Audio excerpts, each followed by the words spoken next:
25 SEC Baseball Tournament, Game 10, post-game press conference. We're joined by the Vanderbilt Commodores, represented by head coach Tim Corbin, along with center fielder R.J. Austin and pitcher J.D. Thompson. In a moment, Coach will give, in a moment we'll go straight to the players.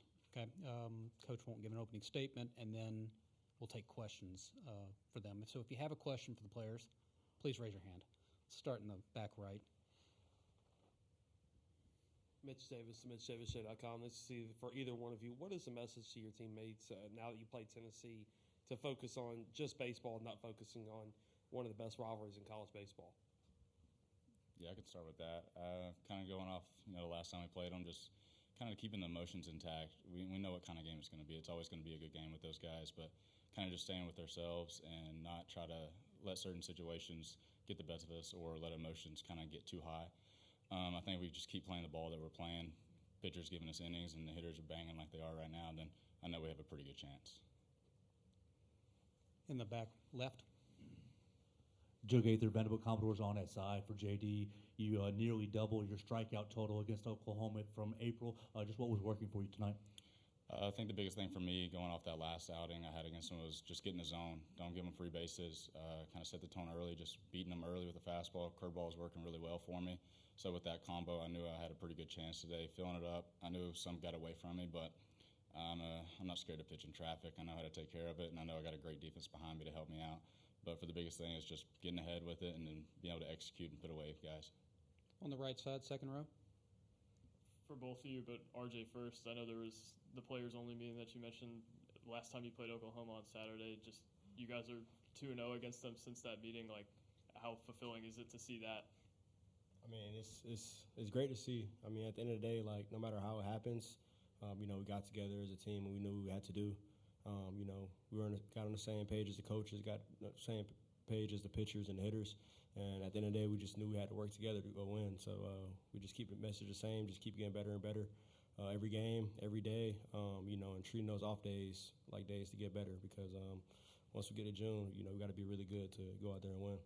In the center of the room.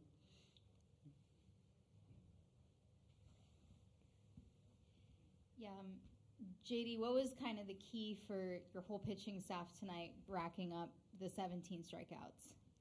Just keep doing like we do every single week. Just go out there, fill up the zone. We understand we have some of the best stuff in the country, and I have no problem at all handing the ball off to anybody in that bullpen. I have all the trust in the world with every single one of those guys because we have elite stuff, and you just have to have that sort of confidence and trust as soon as you get on the mound. And right now, they definitely do. In the second row. RJ, Matt Talverney from World Baseball Network. How do you just feel about your approaches today in your two at-bats of just being a true catalyst to your offense with getting those runs across? I was trying to be just as clear as possible. Just go up there and trying to, put a good swing on the ball, look for a good pitch, try to not swing out the zone too much, and just go up there and free mind and just be myself and go out there and have fun. Because at the end of the day, like I'm competing against a pitcher one-on-one, and that's what I had to do. So, good thing that happened out the way we wanted to. All right, two more for the players on the right side, fourth row. Mitch Davis, guys, obviously Vanderbilt has a lot of success here in Hoover, and it's a very special tournament for the Vandy boys. Talk about that and what it means to y'all to put on the pinstripes and play for Vanderbilt, especially in this building. I think for us it's just another opportunity to compete against really, really good teams. We don't take this tournament lightly. We're here to win this. We're not worried about what's happening next week. We're kind of just staying present with what's going on this week, and we understand we have some good competition coming up. So right now we're just trying to handle business and win some games now. All right, last one on the right, second row. RJ, you're on a 6-game hitting streak. Do you feel like things are starting to maybe click for you a little bit more offensively than they did earlier in the year? Yeah, for sure. I'm just going out there trying to have a better approach. Just doing what the coaches asked me to do, changing a little bit of things approach-wise, and just going up there and being myself. I know I'm a player that wants to win, so I have to do what I have to do, and that's getting better. So I just want to get better every day, and that's really the only thing I'm focused on right now. All right, RJ and JD, thanks for your time today. Congratulations. We'll see you all again Saturday. Thank you all so much. Thank you.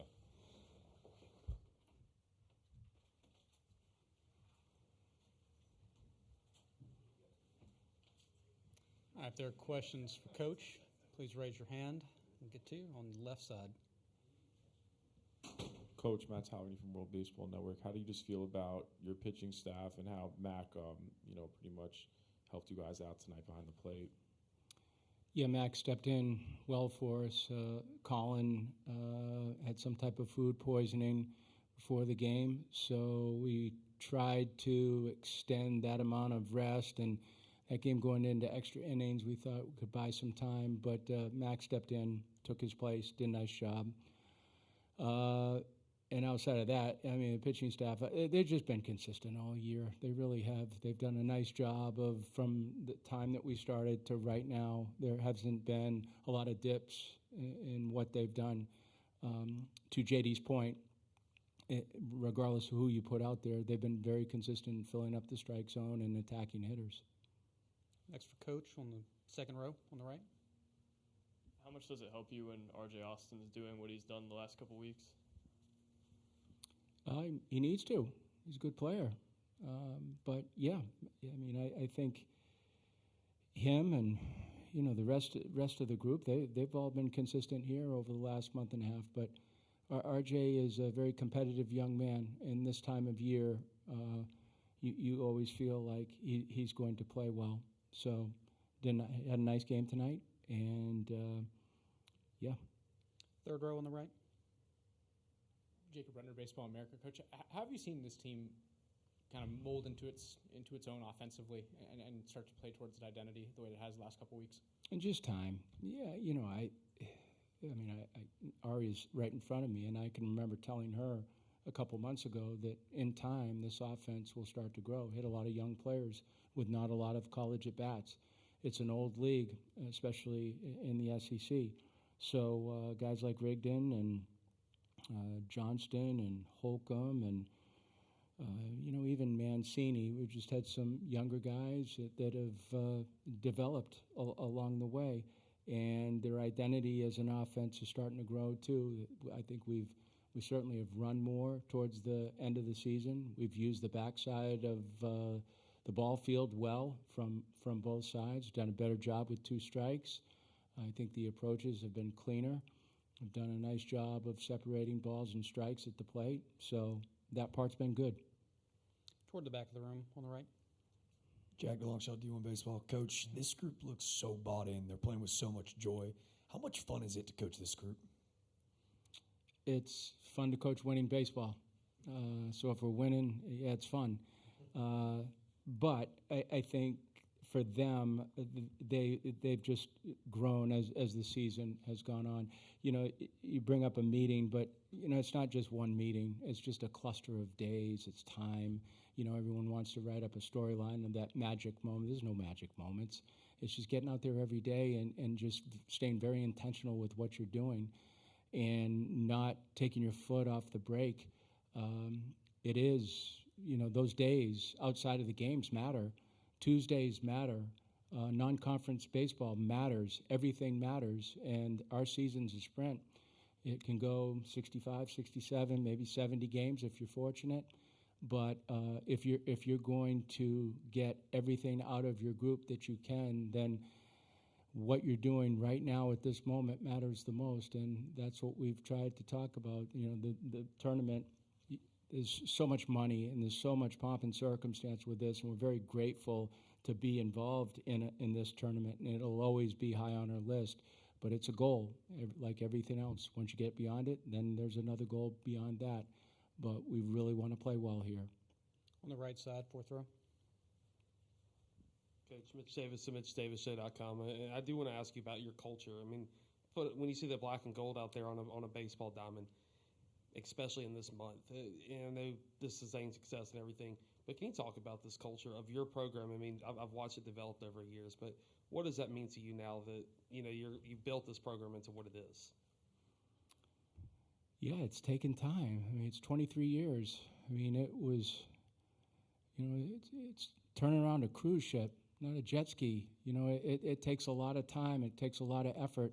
There were some lean years in there, and we were winning, but, you know, we did a lot with a less early, and then we just started to build some momentum. 2004 was probably the year that did that.